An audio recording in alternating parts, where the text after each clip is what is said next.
Good morning बच्चों, welcome back to our online classes. I am Shweta Bagil from Raghu International School. So kids, जैसे कि हम हमारे 6 chapter पढ़ चुके हैं और हमारे 6 चैप्टर्स कंप्लीट हैं. आज हम हमारा एक न्यू चैप्टर पढ़ेंगे, चैप्टर 7, जिसका नाम है the monkey and his tail. तो आज हम ये चैप्टर पढ़ेंगे.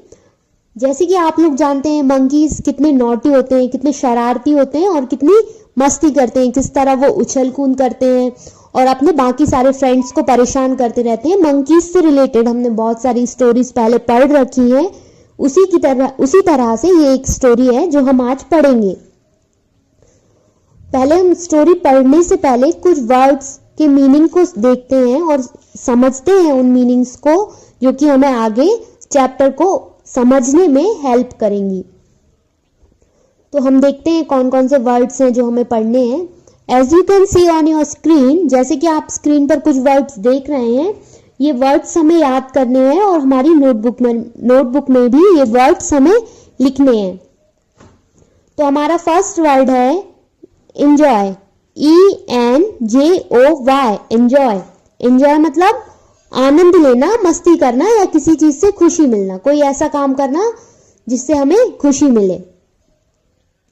इसके बाद हमारा सेकंड वर्ड है प्रैंक. PRANK, prank.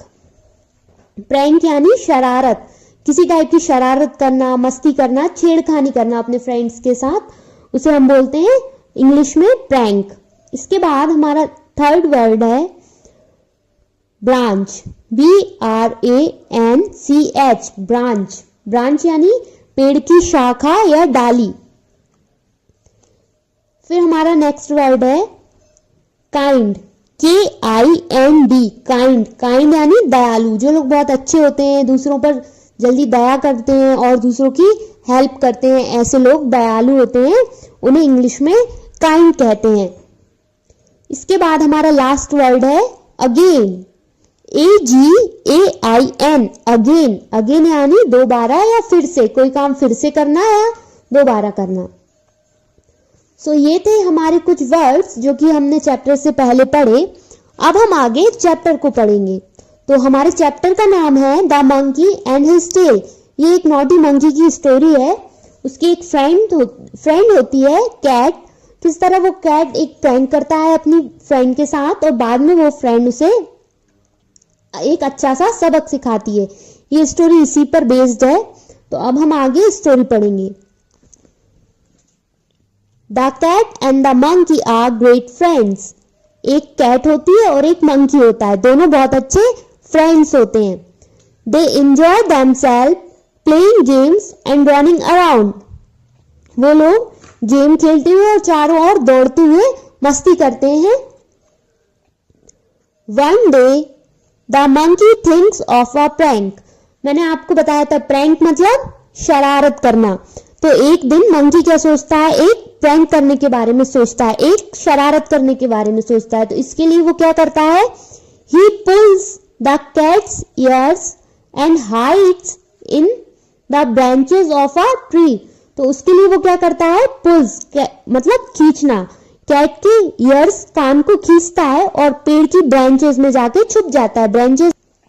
फिर कैट को बहुत गुस्सा आता है. गुस्से में कैट कहती है, who is it, come out of your hiding place. कौन है, बाहर आओ अपनी छुपी हुई जगह से, जहां तुम छुपे हो वहां से बाहर आओ. तो मंकी अपनी छुपी हुई जगह से, जिस जगह वो छुपा होता है, पेड़ की जिस ब्रांच में वो छुपा होता है, वहां से बाहर आता है. What a naughty monkey you are, cat कहती है, तुम कितने शरारती मंकी हो. नॉटी मतलब शरारती. तो फिर मंकी हंसते हुए कहता है, oh your ears look like butterflies. तुम्हारे कान मुझे बटरफ्लाइज की तरह लगे. बटरफ्लाइज मतलब तितलियां. तो मंकी कहता है, तुम्हारे कान मुझे तितलियों की तरह लगे. I am sorry for making the mistake of pulling them. I am sorry for making the mistake of pulling them. मुझे माफ करना, मैंने उन्हें खींचने की गलती की. The cat walks away in anger. Cat गुस्से में वहां से चली जाती है. She thinks of teaching him a lesson. और वो क्या सोचती है, मंकी को एक सबक सिखाने के बारे में सोचती है, क्योंकि वो बहुत गुस्से में रहती है। फिर आगे क्या होता है, one day the cat sees the monkey sleeping on a low branch. एक दिन कैट देखती है कि मंकी पेड़ की नीचे वाली ब्रांच पर, नीचे वाली डाली पर सो रहा होता है। वहां कैट आसानी से पहुंच सकती है। तो फिर क्या होता है, she ties his tail to the branch. उस ब्रांच से वो मंकी की टेल को बांध देती है। टाई, टाई यानी बांधना। वो मंकी की टेल को बांध देती है। Soon the monkey wakes up. जल्दी मंकी उठ जाता है। He tries to jump another branch. As he does, his tail breaks off. जैसे हम जानते हैं मंकीज की आदत होती है एक ब्रांच से दूसरी ब्रांच पर उछल कूद करना, मस्ती करना, एक ट्री से दूसरी ट्री पर जाना। और उसी तरह से ये मंकी भी नॉटी था, बहुत शरारती था। तो जैसे ही मंकी उठा और उसने दूसरी जो ब्रांच पर जाने की कोशिश की, जैसे ही वो कोशिश करता है उसकी पूंछ टूट जाती है। The cat runs away with his tail. Cat ने उसकी जानबूझकर टेल बांधी थी। जैसे ही टेल टूटती है कैट वो लेकर भाग जाती है। The monkey is unhappy. Monkey बहुत दुखी होता है। He is not able to hang from trees anymore. जैसे कि आप स्क्रीन पर देख रहे हैं, मंकी की आदत होती है इस तरह से अपने आप को हैंग करना, पूंछ के अपनी टेल के थ्रू वो इस तरह से हैंग हो जाते हैं। बट अब मंकी की टेल रही नहीं तो वो इस तरह से हैंग नहीं कर पा रहा था, इसलिए वो बहुत दुखी था। He wants to get back his tail. उसे उसकी टेल अब वापिस चाहिए थी। इसके लिए वो क्या करता है, he looks for the cat. फिर वो कैट को इधर उधर ढूंढने लगता है। At last he finds her. आखिर में वो कैट को ढूंढ लेता है। तो फिर मंकी कैट से क्या कहता है हम देखेंगे। Oh dear cat give me back my tail. Monkey कहता है, ओ मेरी प्रिय कैट मुझे मेरी टेल वापस करो। पर कैट तो गुस्से में होती है और उसको सबक सिखाना होता है। तो फिर कैट कहती है, get me some milk first. पहले जाओ और मुझे मिल्क लेकर आओ। मंकी परेशान हो जाता है। परेशान होकर कैट से पूछता है, from where do I get milk. मैं मिल्क कहां से लाऊं। तो कैट कहती है, go and ask the cow for some. जाओ और जाकर काउ, काउ यानी गाय, जाओ जाकर काउ से थोड़ा मिल्क लो। Monkey goes to the cow. Monkey cow के पास जाता है और काउ से कहता है, ओ काइंड काउ। काइंड, मैंने आपको काइंड का अभी मीनिंग, वर्ड मीनिंग पढ़ा रही थी तब मैंने आपको बताया था काइंड का मतलब। तो काइंड का मतलब क्या होता है, दयालु। मंकी कहता है मंकी काउ को दयालु कहता है ताकि वो उसे मिल्क दे। आगे मंकी कहता है, oh kind cow please give me some milk. मुझे थोड़ा मिल्क दो। The cat wants this milk for giving me back my tail. Cat को ये मिल्क चाहिए मुझे मेरी टेल वापस करने के लिए। तो फिर काउ कहती है, you can take some milk but first get me some grass. Grass, grass मतलब क्या होता है, घास। जो गाय घास खाती है उसे इंग्लिश में बोलते हैं ग्रास। GRASS, grass. काऊ कहती है, तुम थोड़ा मिल्क तो ले सकते हो पर पहले जाओ और मुझे थोड़ा ग्रास लेकर आओ। मंकी फिर परेशान हो जाता है और परेशान होकर काऊ से कहता है, where do I get grass. मुझे ग्रास कहां से मिलेगी।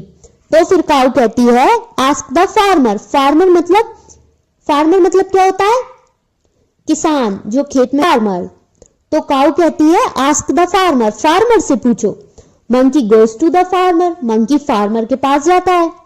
मंकी फार्मर से कहता है, oh kind farmer give me some grass. मुझे थोड़ी ग्रास दो। The cow wants this grass for giving me some milk. Cow को ये ग्रास चाहिए मुझे थोड़ा मिल्क देने के लिए। The cat wants the milk for giving me back my tail. और कैट को ये मिल्क चाहिए मुझे मेरी टेल वापस करने के लिए। फिर फार्मर कहता है, you can take some grass but first bring me some rain. Rain मतलब क्या होता है, बारिश। Yes, RAIN, rain. रेन यानी बारिश। तो फार्मर कहता है, तुम ग्रास तो ले सकते हो, पर पहले जाओ और मुझे थोड़ी बारिश लेकर आओ। मंकी फिर परेशान हो जाता है कि अब मैं बारिश कहां से लाऊं। फिर फार्मर से पूछता है where do I get grass. Farmer से पूछता है where do I get rain. तो फिर फार्मर उसे बताता है go and ask the cloud. Cloud यानी क्या होता है? बादल, जिससे बारिश होती है। बादल बारिश करते हैं, उसे इंग्लिश में कहते हैं बादलों को क्लाउड, CLOUD, क्लाउड। फार्मर कहता है जाओ जाकर बादलों से पूछो। Monkey goes to the cloud. Monkey clouds के पास जाता है और मंकी क्लाउड को कहता है oh kind cloud give me some rain, मुझे थोड़ी रेन दो। The farmer wants this rain for giving me some grass. Farmer को ये रेन चाहिए मुझे थोड़ी ग्रास देने के लिए। And the cow wants the grass for giving me some milk. Cow को फिर वो ग्रास चाहिए मुझे थोड़ा मिल्क देने के लिए। The cat wants the milk for giving me back my tail. फिर कैट को ये मिल्क चाहिए मुझे मेरी टेल वापस करने के लिए। तो फिर आगे क्या होता है? Cloud thinks for some time. Cloud थोड़ी देर सोचता है कि इसे रेन दूं या नहीं दूं। फिर क्लाउड कहता है you can take some rain and give it to the farmer. तुम थोड़ी रेन ले सकते हो और फार्मर को दे दो। The monkey thanks the cloud. Monkey cloud को थैंक्स कहता है and the monkey thanks the cloud. Monkey cloud को थैंक्स कहता है and takes the rain to the farmer. The farmer gives him grass. फिर फार्मर रेन के बदले उसे ग्रास दे देता है। He takes the grass to the cow. फिर मंकी वो ग्रास किसको देने जाता है? काउ को देने। And the cow gives him milk. Cow उसे बाद में मिल्क दे देती है। He takes this milk to the cat. वो मिल्क लेकर कैट के पास जाता है। And the cat gives him his tail. और कैट उसे उसकी टेल वापस कर देती है। The monkey is so happy to get back his tail. Monkey अपनी टेल पाकर बहुत ज्यादा खुश होता है। That he dance with joy. वो खुशी से नाचने लगता है। वो इतना खुश होता है कि वो नाचने लगता है। The cat and the monkey become good friends once again. और कैट और मंकी फिर से अच्छे फ्रेंड्स बन जाते हैं। तो हमने ये हमारा चैप्टर कंप्लीट हुआ। हमारे चैप्टर की रीडिंग कंप्लीट हुई। हमने 7 चैप्टर समझ लिया है। इस चैप्टर से हमें क्या सीखने को मिला इस लेसन से?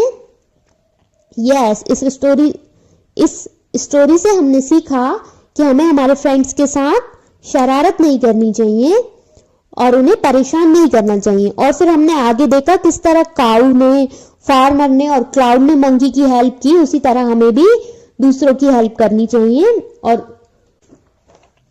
और हमने देखा कैसे बाद में मंकी और कैट अच्छे फ्रेंड्स बन गए। तो ये था हमारा चैप्टर 7 जिसकी रीडिंग आज अभी कंप्लीट हुई। नेक्स्ट वीडियो में हम इसकी आगे की एक्सरसाइज करेंगे। तब तक के लिए आप इस चैप्टर को अच्छे से रिवाइज करें और बाकी के चैप्टर्स को भी रिवाइज करते रहें और सभी सब्जेक्ट्स की अच्छे से पढ़ाई करें। तब तक के लिए bye, thank you, have a nice day.